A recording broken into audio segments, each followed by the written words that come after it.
Yeah, they got to know you, like you, and trust you, but they have to trust that you're going to advise them in their best interest, not yours. If they sense that you're saying something because you need to make a paycheck, because you gotta pay the electric bill, you're gonna lose that sale.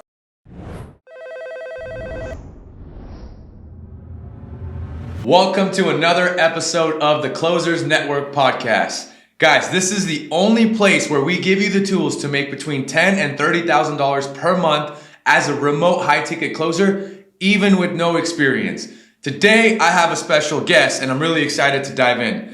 So before we start, guys, if you're interested to join the Closers Network, which is a free community inside of the school platform, that's SKOOL, you want to make sure you click the second link in the description below to get free access to school, where we do Monday through Friday live coaching calls every single day of the week for 1 hour for completely free. And if that wasn't enough, guys, we also give you mini courses and courses for you to be able to get a foundation and start in the high ticket space. People tell us all the time, you could be charging easily $10,000, $15,000, $20,000 for this stuff, and we give it away, guys. So make sure you click that second link and join.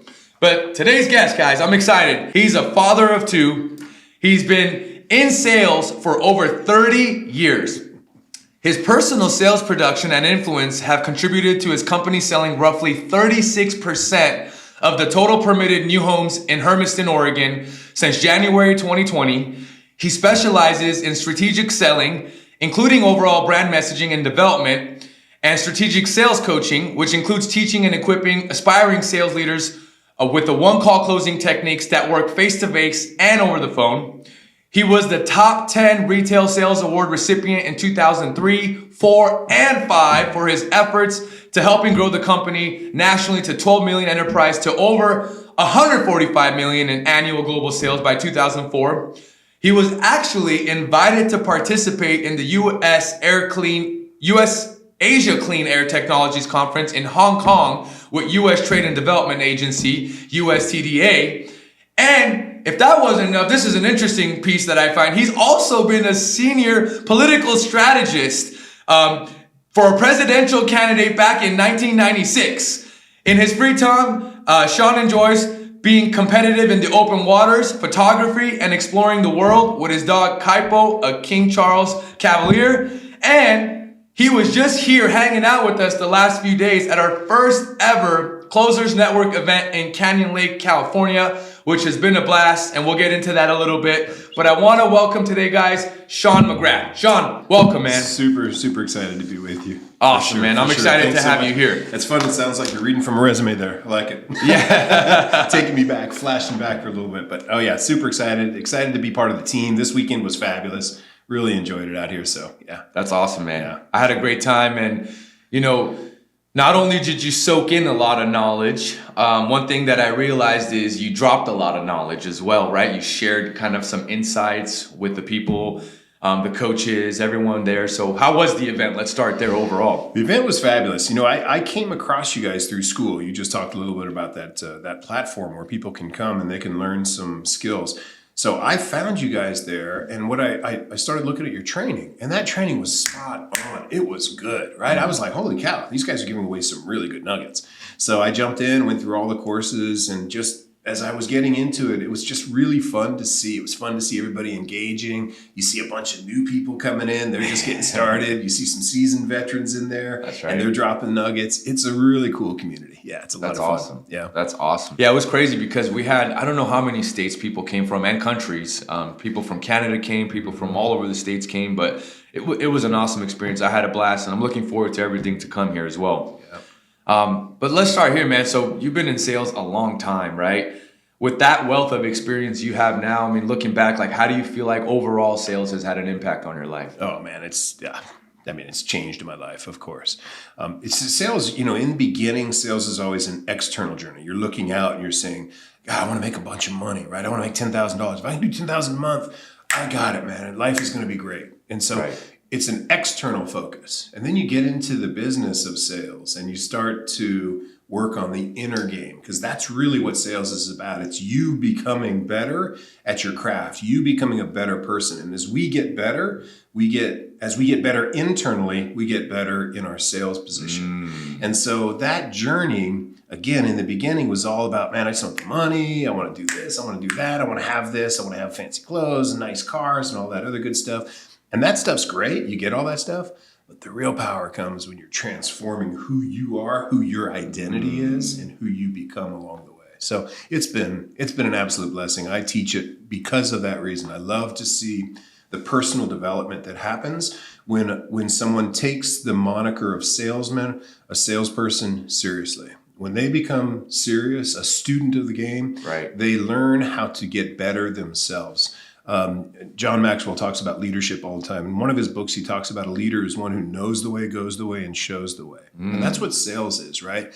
In sales, we know the way, we go the way, and now we can turn around and help show the way. Dude, that is powerful. Yeah. That is powerful. What is Sean's sales superpower? It's influence and conviction. It's passion. It's wanting to help. Yeah. I got the gift of helps for sure. So it's very easy for me to want to give back. And so I think if anything, my superpower is that it's sometimes we can, I say this all the time, we can be our own worst enemies. We are our own worst enemies. And so sometimes for me in the sales journey, depending on what, it doesn't really matter what you're selling, but when you're selling something and you have a product that you're passionate about and you know that it's going to assist this person, and this person who's your soon-to-be customer is throwing up roadblocks. They're throwing either their fear, their doubt, or their insecurity, whether it's around money or whether it's around personal, taking personal action or whatever. When they bring that to you in the form of an objection, you want to help them. That's right. Because you know what you've got. You know that what I have is going to assist you. It's going to help you to get where you are to where you want to be. And so for me, that I just love that process. I don't ever feel like I'm selling. There's times when, look, what I got ain't going to fit for you. So this just isn't going to work, and we'll just move along. Part ways and stay friends. 100%, right? 100%. Yeah. So it's a matter of becoming. So the sales process is, I mentioned, it's an internal game. The real game is obviously let's develop ourselves, but we're developing ourselves to be able to earn the title of trusted advisor. That's right. And that's really what we do, right? We're the person who is either on the phone or in person or over a video chat or however you're doing your presentations. You're acting as a trusted advisor, and you earn that title. And I love that you said that, because one thing that I've seen training new sales reps getting into the space that maybe have that mindset of, I want the money and I'm doing it for the money. And that's their initial kind of thought process getting into the space, which is understandable. Like I talk about it on this podcast a lot, guys, you have to love money and money has to love you if you want to make money. There's nothing wrong with that. And it's totally okay to put that out there and talk like that about money. It doesn't matter how you grew up or what your parents taught you or any of that, right? If you want to start making money, you got to start liking money. But what I see in newer salespeople getting into the space a lot is, I'm just going to try to sell everybody. And to your point, man, it's like you might get somebody on the call that's just like, you're not a good fit for them. And so you might have to, build a little rapport, do a little bit of discovery, only to find out like, oh yeah, it's maybe not a good fit. I shouldn't necessarily even get into the close. That's at least like how I've been taught and how I like teaching people. And like, it's just, that way it's like, dude, you're actually qualifying. You're not necessarily selling. Like, is there something here? Can my product or service actually do something for this person? Because if it doesn't, and you're still, trying to like, basically at that point, shove something down their throat, it's like, well, this is just another salesperson, right? Versus it's like, no, this is a trusted advisor. I actually want to listen to what Sean has to say, because he seems like he knows exactly what he's doing. He has authority on the call. And so I love that you mentioned that. That's really awesome. Let me run with that real quick. Yeah. So I came up old school, right? And that's what we did, man. We hammered hard. Right. It was a tie down. It was close. Right. Always be closing, ABC. That was just drilled into our heads when we first started. And it really was for me in the beginning. It was like, oh yeah, I got to do this so I can get my money. That's right. Who's got my money? I want to go get it, right? And I'm selling people into something that may not be a good fit for them. Yeah. And what happens is most of the time that's your ego. Your ego's getting in the way. It's you. You're focused on your cash flow, or you're focused on what you're trying to do, whether you're trying to get, one more sale so I can get to the top of the leader chart or whatever that is. That challenge right there is where you want to back away and say, hold on. That usually leads to a problem. That customer that you slammed that product down, number one, they're not going to refer you to their friends, family, neighbors if referrals is a part of your business. But number two, oftentimes those are your worst customers. They're coming back with complaints and warranty issues and refunds and just all sorts of problems because you pushed them into something that really wasn't a good fit for them.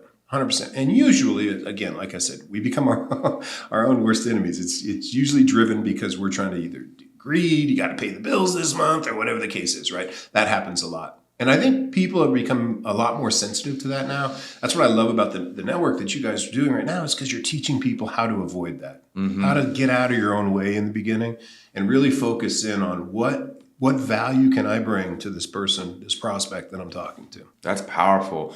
And on that note, you brought up something interesting to me, because you've been in the sales game for over 30 years. That's no joke, right? I'm been maybe a decade now, right? So you got 3 times what I got. So that being said, what I've seen, even working with salespeople in different environments, and even especially in this environment, they're stuck in that mindset, right? Which is the ABC, what they've been taught. And in some ways, I guess, even though I started a decade ago, that's kind of what I was taught. And that's kind of what was my mindset at a certain point.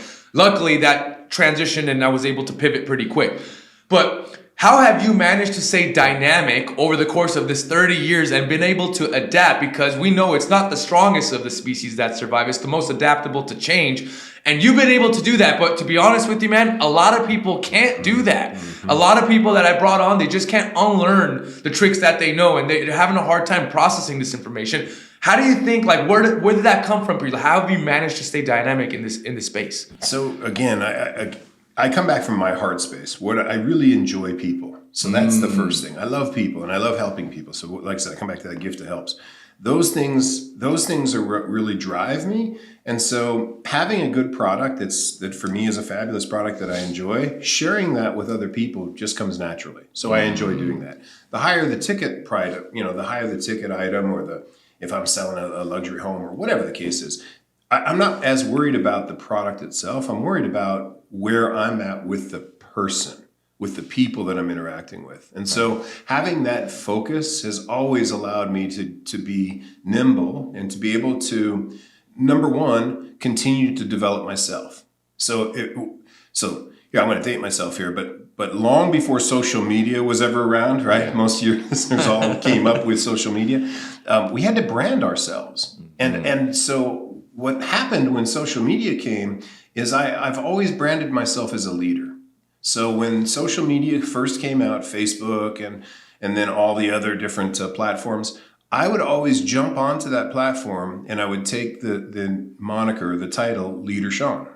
And I always put myself out as a leader. Even when I was in politics, I put myself out as a leader. I love that. And the reason for that was twofold. Number one is I do see myself as a leader. I am a leader, right? I am one who knows the way, goes the way, and shows the way.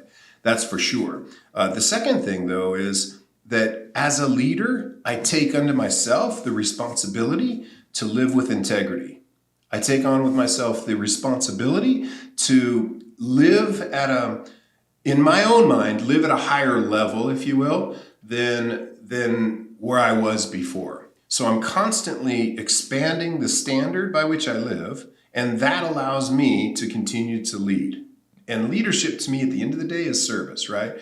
Leadership is one who's able to influence other people and serve other people because I've done the work on myself, I've done the discipline on myself, and therefore I'm able to assist other people and able to do that with other people.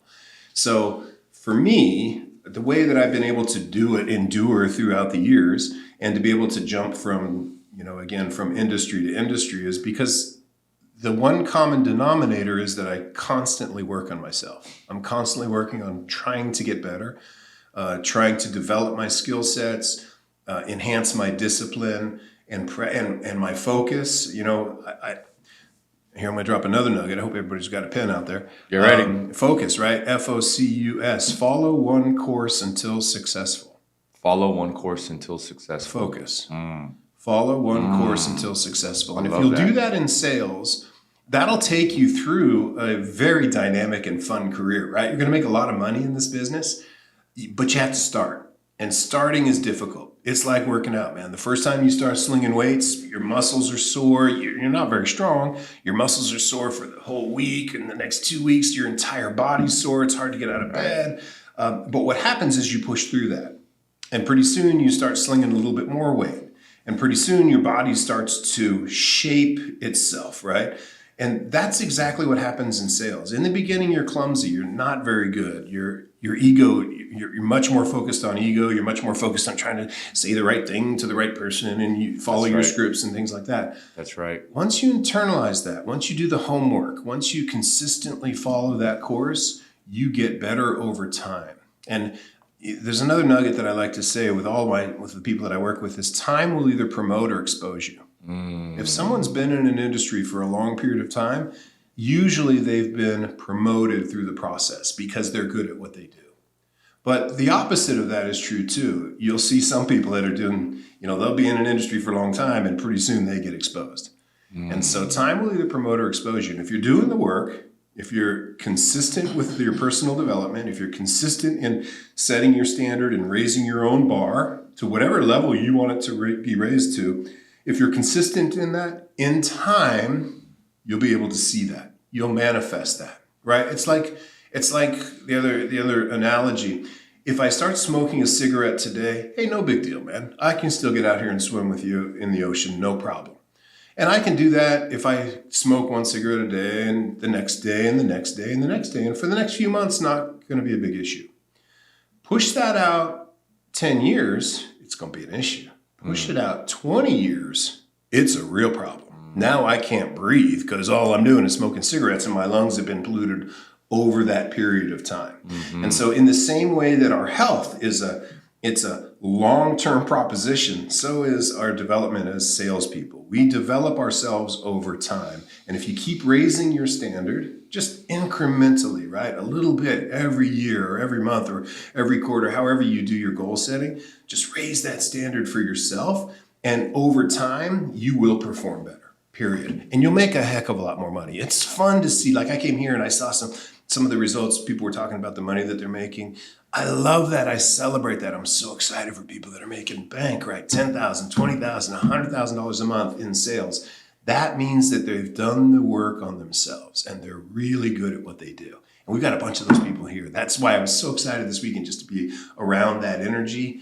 I just love it. It's exciting. God, bro, there's so much to unpack in what Sean just said, guys. That was so much wisdom in what he just dropped. I wrote down so many notes here because you know what? That's 100% right, dude. Like what I realize is most people are not developing themselves. And so if you're not developing yourselves, you're not practicing what you preach. How can you possibly get someone else, right, to make a decision and be that person if you yourself are not that person? And so I love what you said. You're speaking my language. This is stuff like I love getting into, man. And so there's so much to unpack there. But dude, you need to go back and you guys need to rewatch that segment because that was like years and years of wisdom bundled up in about 5 minutes right there. That's super powerful. When did you first realize you were a leader? Because you said that's always been you, even in politics and even in this. When did you first decide I'm going to take on the title Leader Sean? So I grew up in California as a youngster. And I lived in a situation where I lived with my mom. It wasn't, we didn't get along real well, and my brother. So we lived in this apartment complex. It was just kind of it was back in the 70s, right? So it was not the best upbringing. I never really envisioned myself going to college. And so I never envisioned myself being smart. It's kind of, everybody always told me I'm slow. I'm just not that smart. I had to take special language class when I was in elementary school. I think they were teaching me how to say R's. I couldn't put my tongue in, whatever. Long story short is my identity coming into high school, where I got, I think, like a 2.0 man, I was a football player and I got an F in football one year. I mean, that's how bad it was, right? This was bad. I purposely, obviously, skipped football and went surfing instead. But here's my point. My point is that in high school, I decided at one point that this is not the way I'm going to live. At one point, I decided, I may have been about 15 or 16. Did something happen? Actually, something did happen. So I went to a party one night, and one of my best friend, his brother was in and out of jail. His brother came back from jail, came out, And he was at that party, and it was about 3 miles away from the house. And on the way home, he's like, man, I don't want to walk home. I'm going to go get a car. So we went and he stole a car. And Damn. I went with him. Like a dumbass, I jumped in. Sorry, like a knucklehead, I jumped in the car with him, and we left. Right. Eventually, the police obviously came. They questioned me, and I'm like, no, we didn't steal it. We didn't steal it. Well, ultimately, we did steal it, right? And because I was with him, I got in trouble. Anyways, I'm sitting in a jail cell, and I'm just thinking to myself, there has to be a better way. There has to be a better way. I see people that are successful out there. I see people that are doing good things, and I'm not. And I'm stuck in a spiral with a bunch of knuckleheads. Yeah. How am I even here? This doesn't make sense. That's not who I am. So as I'm lying there that night, I'm like, I just said, if there's a higher being out there, just take me out of this environment. Just get me out of here. Literally about 6 months later, I got pushed out to Texas. Wow. Yeah, so I went to Texas, lived with my aunt and uncle, and that changed my life, transformed my life. At that point, I said to myself that I can do better and I'm going to do better. Jeez. And that's when I figured out too that it's who you surround yourself with is who you become. So if you want to get better, hang out with better people. But you can't hang out with better people if you're a knucklehead bringing bad ideas to the table, right? They don't want to hang out with you. So I started thinking, well, I never read a book. I mean, I read comic books, but I was like, I need to start reading. So at 16, my junior year in high school, I started reading. And then I started writing. And over time, I started to say, you know what? All these dudes that I see they've got their doctorates, their PhDs, they're super smart. In my mind back then, it was like they're untouchable. I'll never get there. I could never be that smart. And then all of a sudden I realized, man, the only reason that they're smart is because they're reading this stuff in these books and they're figuring stuff out. So, man, I became a closet academician, man. All I did was read. I never told anybody. I would just quietly read. I'd read. Every time I would sit in a classroom, when a professor said something about a book that he had heard or she had heard, a book that they had read, I'd go and get that book. And I would read that book quietly. I wouldn't tell people. I would just do it. And then back then, cassette tapes were big. And so then I was out looking for lectures. And so I would find lectures online that are, tape recorded lectures and cassettes. Man, I was constantly listening to lectures. I was constantly listening to, back then, my thing was self-confidence. I didn't have any self-confidence. And so I listened to self-confidence tapes. I listened to them all the time. I always had headsets on. And so at about, like I said, I was about 16, I decided I definitely can change my life and I will change my life. And then I ended up going to college. That was a struggle. It took me a long time to get my identity right because I was not the kid who could go to college, right? I wasn't smart. So my first 2 and 3 years, it took a long time. I got into philosophy and I got a mentor and I started to read and I started to figure it out. And over time, I learned how to think. And that was super enlightening to me. That really helped me a lot. And so my whole journey since then was I know that I can become that person who can influence other people, a positive influence on the quality of people's lives. I can be that person. I am that person. Because you became that person. 100%. And that's when I said, I'm going to become a leader of people. That's what I do. And I can give back. Because I've been in some bad spots, right? So I can give back to those who've been in bad spots. If you're sitting at home and you've been in an abusive situation with your family, you're broke, your family's broke, you're coming from a whole broke consciousness, don't worry, there's a way out. You can get out of that. That is not a life sentence. What is a life sentence is the way you think, is what you decide to do. If you want to move forward, success leaves clues, right? Tony Robbins talks about that. Right. Success leaves clues. All you have to do is go to a library. Man, I got a library on my phone. So I'm constantly getting free books from the library. And of course, I've got Audible now. So I'm just constantly, voraciously reading and just trying to get better myself over time. So that's why I decided a long time ago, got off on a little tangent there, but a long time ago, I decided I don't want to be that knucklehead on the street that's doing stupid stuff. I have more to contribute to society, and that's when I decided I'm going to take on the role of leadership. Gosh, man, there's so much more to unpack there. But like, what I want to take away is, guys, first of all, what I heard him say is he made a decision, and we talk about it's always about making that decision first, right? He committed after making the decision. He changed his environment, right? he started personally developing himself. He raised his standards and he found a new identity, right? His self-image changed.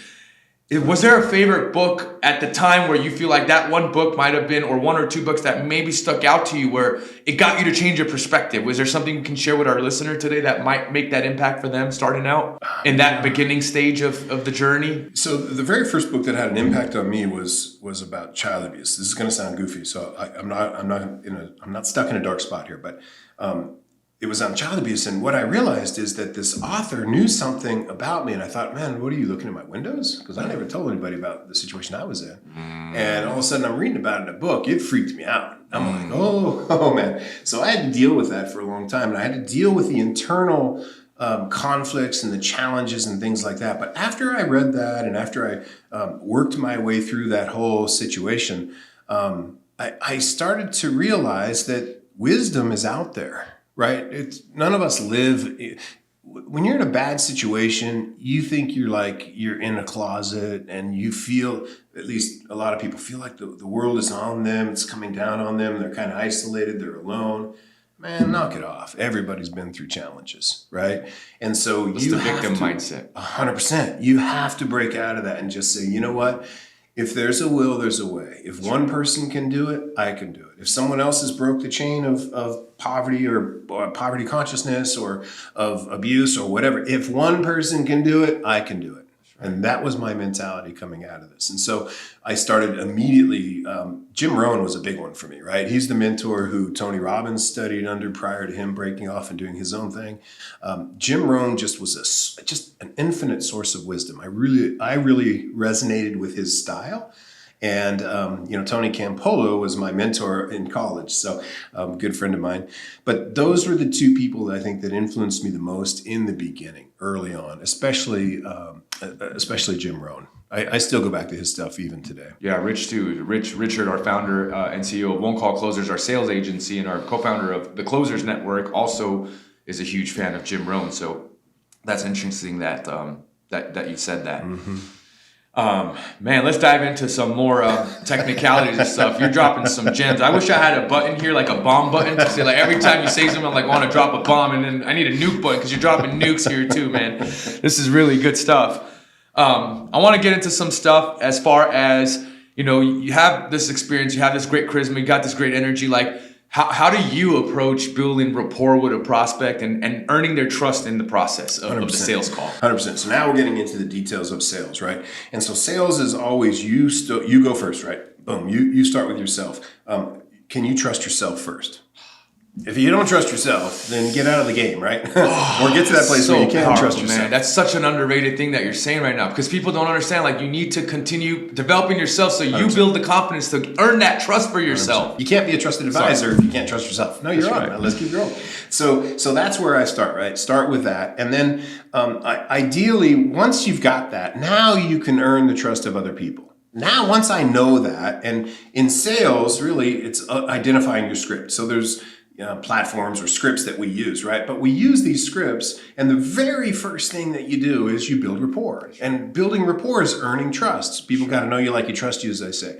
But the reality is, yeah, they got to know you, like you, and trust you, but they have to trust that you're going to advise them in their best interest, not yours. That's right. They're not coming to you. If they sense that you're saying something because you need to make a paycheck, because you gotta pay the electric bill, you're going to lose that sale. You're going to break the bond of trust between the two of you. And a person who doesn't trust you is going to be a heck of a lot less likely to buy from you, and certainly a lot less to recommend their friends, family, and neighbors to come and do whatever it is that you've got. And so that's a super important part to me, is that building of that trust. And that's the first step in a sales cycle, right? Is building trust with your customer. That's right. Jeez. Oh, man.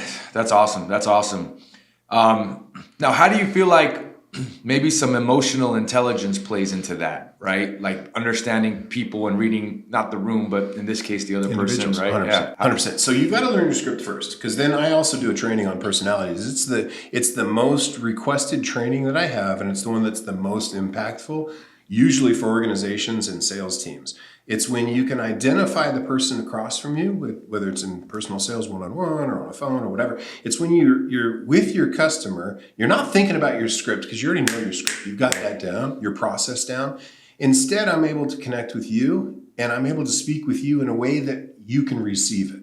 And everybody has a different, like I use the term colors, but everybody has a different style of communication, right? Kind of like your love languages. That's right. Well, it's the same thing in communication. Some people, they really connect with, some people are just straight facts. Just give me the facts. That's all I want. No fluff, no, none of that. Other people like me, man, let's have some fun, right? Let's crack some jokes. Yeah. Let's get to know each other a little bit because I really want to know you, and then we'll talk about all the fun stuff that we're doing. That's a great language, right? So I've got to be able to connect with that person, but I also have to be able to connect with that person who exhibits that kind of personality style and be able to direct them from just getting to know you and having fun and talking about all the parties that we're doing and all the great stuff that we're going to do and how this product is really going to make you great and happy and blah, blah, blah, blah, blah. We got to get down to business, and the business here is I got to get you into the product. I got to sell you this product, right? I've got to help you get into it first. So depending on how the person's communication style is, that part to me is the fun part of sales. We talked about it a couple of days ago. It's the art of sales, not the science of sales, you know? And I like the concept of an artisan. Sales is a science. You definitely have to know your script. You definitely have to know the process. If you know, the two big objections in any kind of a sale, no matter what it is always going to be fear and it's going to be money. Those are two big things. And whether it's fear of the product or fear of the price or fear of what people are going to say if I purchase this, or there's a lot of fears, right? So fear and price are but then those are juxtaposed if you think of an apothecary scale. If fear and trust and doubt are high, then your chance of closing sales are low. Right? But if I can take time to connect with you, build rapport, discover what's happening in your world, discover that what you're wanting to get away from, and then what you want to get into, if I can figure out those steps, because that's what we're doing, right? What's your current dissatisfaction? Let me help you get out of that, and let me help you identify that first and foremost. Some people have a hard time identifying their own dissatisfaction. You're bringing clarity. 100%. That's what we're doing, right? And then we're saying, okay, let's talk about your better future. What would that look like, right? And so once that is high, and once a prospect really understands with clarity their own dissatisfaction and the future promise of what the opportunity we have that we're selling, then fear goes away and cost goes away. And so it's easier for us to sell when we've taken care of the first part of that business. Right. And that all begins with the very first step in that process is building rapport, is trust. They have to trust that you're an advisor. They're going to share with you. If they trust you, they'll share with you the information. 100%. And that's how we get to breaking down those barriers. That's awesome, man. That's awesome, guys. Nuggets on. I'm going to actually ask Rich if we can get a nugget button. There's a podcast out there that's already like a dropping bomb, so I don't want to just copy that. I was like, we need to freaking drop nuggets out here. I'm going to get a dropping nuggets button for this freaking table. By the way, if you like the new setup, comment and see, do you like the setup better than the setup we had? I love the setup. Right? You like it's great. Yeah, absolutely. Awesome. Love what we're doing here. Awesome. 100%.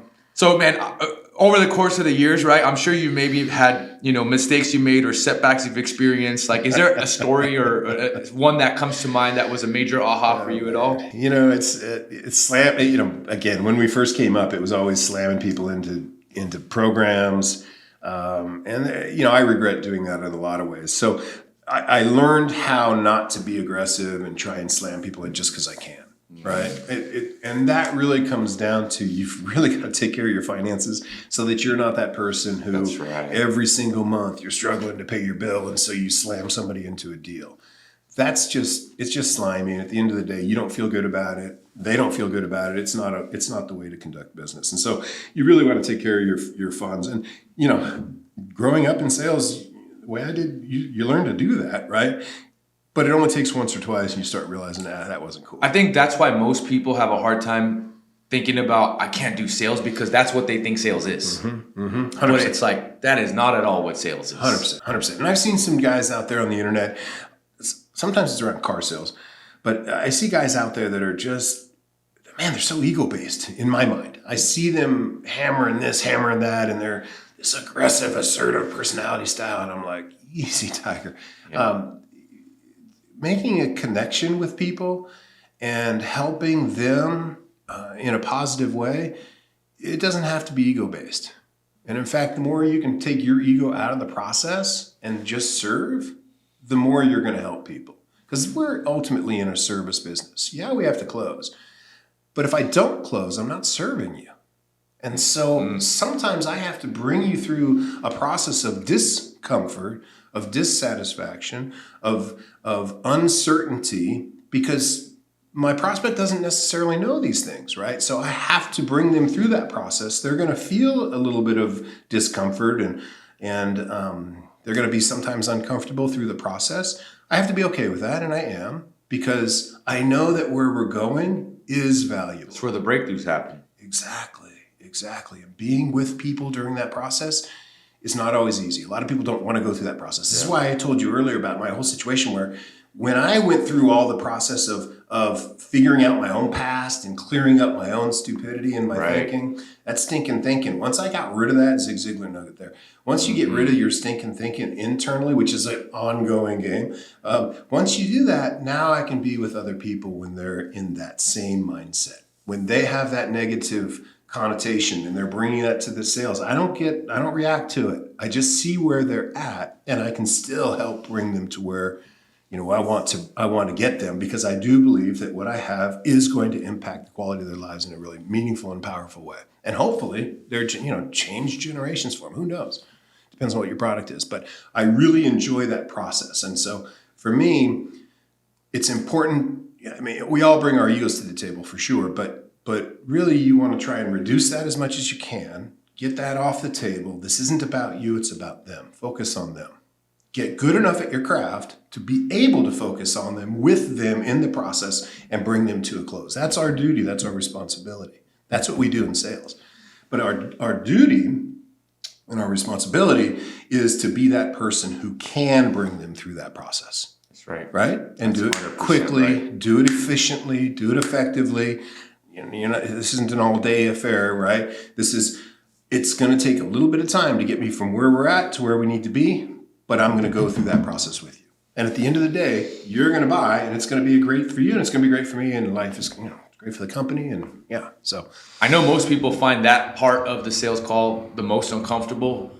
For me, and sharing everything you're saying right now, and developing yourself and becoming that person yourself and overcoming these challenges, because I've been that person and I've been through that, dude, I feel like for me, I can't wait till I help this person change their life. Because I'm like, I've been there. I understand where you're coming from, right? And I know sometimes you just need help getting out of your own way, but it's the funnest part of the call for me. 100%. It's like getting them over that hurdle, getting them out of their own way, And so, dude, that's crazy. But only because I know where they're coming from, because I was once there, just like you said you once were, right? Until you found that new identity, because you invested in yourself, because you did X, because you did Y, because you did Z. And it wasn't an overnight process. That took, over the course of some time, but the important thing is starting to do it, guys, making the decision like we talked about earlier and taking that first step. 100%. Let me jump on that real quick because that is, it's the fun part of sales, and that's what makes us money, right? And so that's why you can always see people's results in their checkbook. So you can see the people who are doing the right things, they're doing it well, and they're getting paid. They're getting those results. That's what I love about this industry. Exactly. It's like lifting weights, man. It doesn't.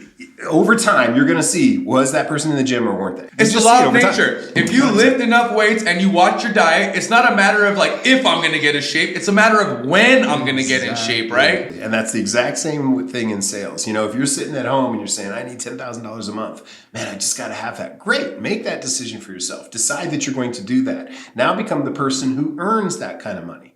And that person, you become that person, and pretty soon you're going to break down that $10,000 barrier. You're going to blast right through it, right? And that's what you're seeing in your results. So when I was watching your last podcast, I was super stoked because I was like, oh, he's got it. He gets it. He's done it. He's doing it right now, and the results are showing, right? And you didn't just start yesterday. You're not just making whatever you're making monthly. You didn't just start yesterday. This is a journey that you've been on, right? Follow 100%. One course until you're successful, and that's what you're doing now. And then once you get there, right? Once you get to that point where you're successful, it's fun to lean back and say, let me assist you. Let me bring other people up. Let me raise other people up. Yeah. And remember, it's just like you had said, it's who we become. You have to be a person who, if you absorb enough information from other people, then you can give other information out to other people. Exactly. And winners want to hang out with other winners. Successful people want to hang out with other successful people. It's because you think differently. It's because the way you think, the way you communicate, the way your vision is about the brighter future that we have, that's who you want to hang out with, right? And if your circle is a really big circle and they've got a lot of money, you need to make a lot of money so you can hang out with those people. That's right. That's right. Yeah. That's what I love about sales. And that's the thing. I don't want to negotiate my lifestyle, right? And it's like, dude, it's expensive. Like my overhead cost in California, is about 12 grand a month. You know, so Easy. Like my lifestyle ain't cheap. Easy. And that's not even like, oh, I have all these crazy things going on. It's just the California lifestyle. So it's like I gotta make some serious money to be able just to make $100K, more than $100K, just to make ends meet, like bare minimum. I'm not even talking about going on vacations or paying taxes or doing all these other wonderful things. One thing I'd love to get into is because early starting on, I think we're all guilty of this, right? Like making assumptions, right, based on initial responses. I'd love for you to talk about that a little bit, and maybe there's a specific example or story you can remember, or just overall, like how can that challenge be addressed? Two things. Number one is when you make an assumption, right? Make an ass out of you and me. Our job as a trusted advisor is to listen. And when you're listening, you want to listen with not a mind that's saying, how do I answer the question? How do I address this situation? It's, let me just hear what they're saying and try not to have your preconceived ideas that you bring to the table, which we all do. So one of our challenges as that trusted advisor, as a salesperson, as a professional, is to be with them in the moment. Be here now. Be with them. And just let what they say unfold, right? Mm-hmm. Try not to add your 2 cents or your, what you think is the answer for them. Here's where this plays out, is that in the sales process, like we'll ask a discovery question. For me, it's, hey, what's got you out at looking at homes today? And they'll tell me. And then I'll say, well, tell me about that.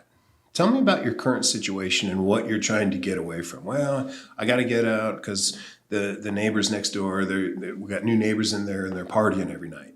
Okay, well, tell me more about that, right? Instead of making an assumption that their neighbors are loud, I'll ask the question and go next level deep, which is, tell me more about that. And then they'll tell me. And then I'll ask a third time, because usually the real objection that people have or the real concern is about 3 levels deep. They're not going to just share that with you in the beginning, right? Because you haven't earned that. But if you're listening... They don't know, like, and trust you yet. 100%, right? But they will if you're listening.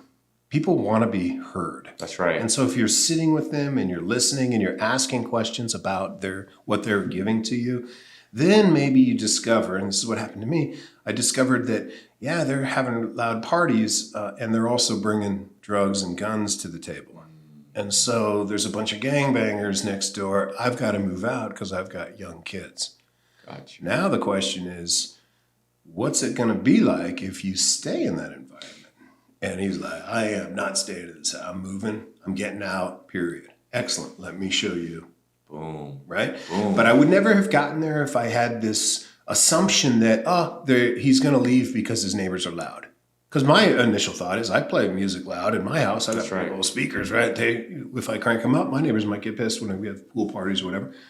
But it's not that. It's what's really going on here. Mm-hmm. Yeah. And so that's what we do as sales pros, right? So in sales pros, you don't want to make the assumption, assuming it makes an ass out of you and me. It's be inquisitive. Ask.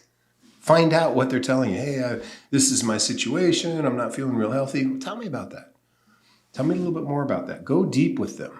And if you do that, then you can discover and help them discover too what's really driving. What is their real motivation here? What is the dissatisfaction that they are trying to get away from? And then I can answer the question, is what I have capable of assisting them? And if it is, let's go, man. I'm going to sell you on this. If it's not, then, hey, man, it's probably not a real good fit for you. Love it. Love it. Love it. Oh, man. All right, we got a couple more questions and we're going to wrap it up. Yep, 100%. Man, this is a lot of good stuff, guys. This is an episode you have to go back and listen to at least twice. Let me tell you that. And we got to have Sean back on. This is great stuff. You've talked a lot about developing, right? You've invested coming out here and coaching and having a workshop with us. And what kind of role has mentorship and coaching had in your journey? Oh man, listen, if you're like, I know there's a bunch of people that are on the school platform, for example. The first thing you want to do is invest in yourself. You have to spend the money to get what you don't have, right? And if it's not, the only thing you can invest is time, talent, or treasure, right? If you have time but you're broke, no problem. Go to the library, go find free, there's so many podcasts you could go and learn from, right? That's your first step in the journey is if you're broke, go find it because you've got time. So you invest your time.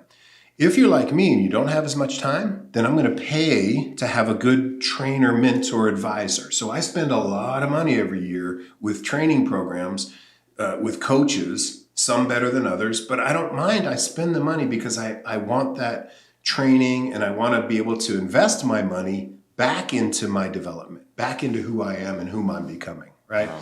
And so if you have time, great, utilize that. I don't have a whole lot of time, but I do have a little extra money, and so I invested money into that. Filling that gap with the money. 100%. And then treasure, right? If I can come and bring some nuggets, then I become a welcome guest at the table. You're allowing me to be on the podcast because I have something to contribute, hopefully, right? Hopefully I'm able to give some nuggets to some people who are on the come up.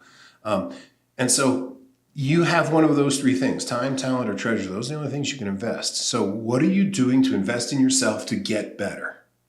Figure that out and go do that. And then when you have all three of those resources working for you, your scale of getting better increases.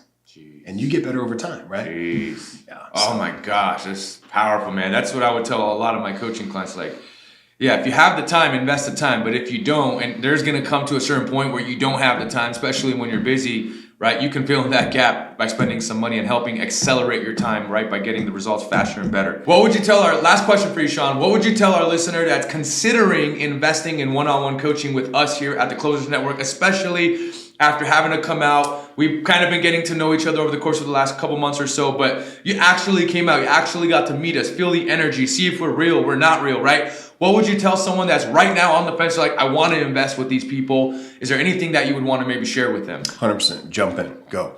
Again, I've already talked about the importance of investing in yourself to create a better future for yourself. It's really important as to who you're in the room with. Who are you spending time with? And if you can spend time with people, sometimes you can't get into the higher echelons of where people are having these really great ideas where they're going to revolutionize the universe, right? They want to ding the planet. Those mindsets, those mastermind groups, hard to get into, but you can pay your way into a lot of those. And so it starts by plugging into, hey, if they've got a coaching program, I want to jump into that coaching program.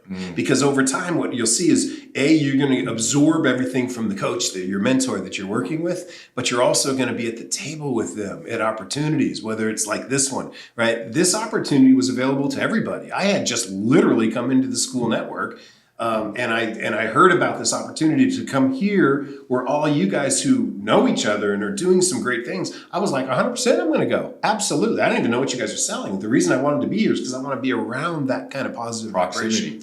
100%. And so if you're considering coaching, get it now. Do it. Get coaching now so that you can increase the tools that you have in your toolbox so that you can make more money over time. But it's not... The making money is great. California, you have to have that money, as you just said, right? It is real great. You have to have it. But the money isn't what we're after here. I mean, we are, but we aren't. The money is an indicator of how well you're doing as a person. How well are you influencing the quality of other people's lives? How much are you investing in yourself first, and then are you able to pour that into other people? And if you're able to do that, you're able to influence the quality of people's lives in a massive way, right?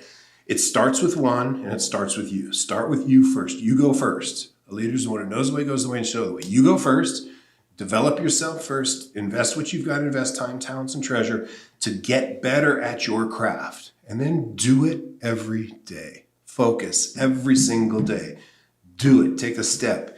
Again, It's the consistency over time that allows us to scale really, really big mountains. That's how you get to the top of a mountain. And when you get to the top of one mountain, you're like, man, I can't believe I made it here. And you're looking around and you're like, holy cow, there's bigger mountains to get to. I'm stoked. I'm going to go after that one. Well, I couldn't have gone after that one in the beginning because I hadn't gotten to this one first, right? Mm-hmm. So if you're going to scale a ladder, as an example, first and foremost, you got to let go of the rung that you're on.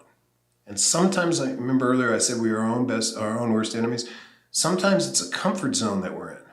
And we're like, I don't want to get out of my comfort zone, man. I'm really happy here and I'm excited here and whatever. But you know there's something better on the other side of fear, on the other side of that. And so in order for you to scale up that ladder, you got to let go of the rung that you're on. And just have faith that when you reach up, yes, it's going to be solid ground. And you're going to pull yourself up and someone's going to help you up. And all of a sudden you're going to be at a higher level and you're going to be like, oh, this is fabulous, right? But it's easy to get stuck there. So you constantly want to be going. If you want to scale that ladder, you've got to let go of what you have today in order to reach something higher tomorrow. Jeez, there you have it, guys. There you have it. Everything you want is on the other side of fear.